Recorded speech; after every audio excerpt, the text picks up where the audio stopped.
Hey there, foreshadowing. Ever noticed something that hinted at the ending of a book way too early?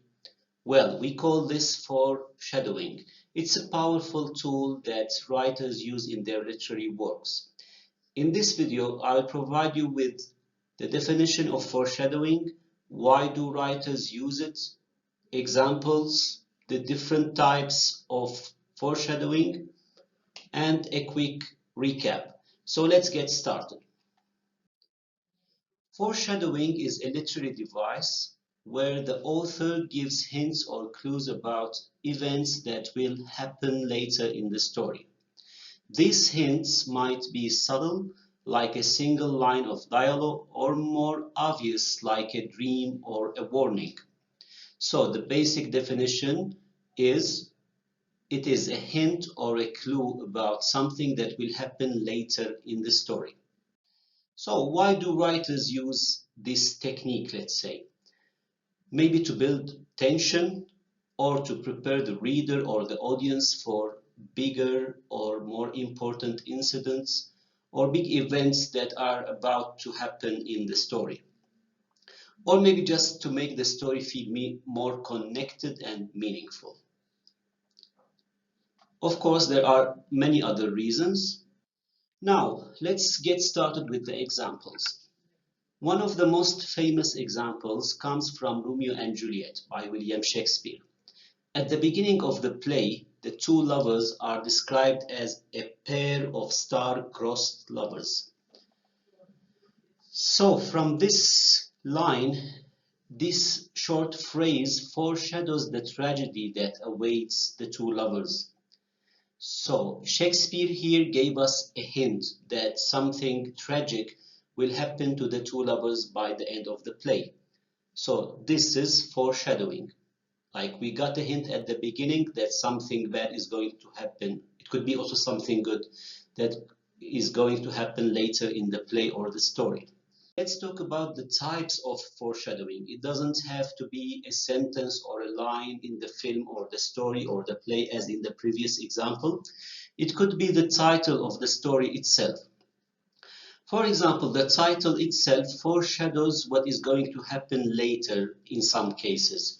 Let's take Arthur Miller's Death of a Salesman as an example. For example, here from the title of the story, even before watching the film or before reading the play, you have the feeling or the hint that this salesman is going to die even before you start watching. So this is a title that reveals the outcome. This is also a kind or a type of foreshadowing. So the name of a character as well might give us a hint about what will happen to the character later in the story, might foreshadow her or his future. For instance, Desdemona in Shakespeare's Othello, her name is actually the combination of two Greek words. When you combine the two words, one is des and the other one is Mona. Of course, I'm not quite sure of the pronunciation because they are Greek words. So the first one on the left means bad or ill. The second one to the other side means destiny or fate.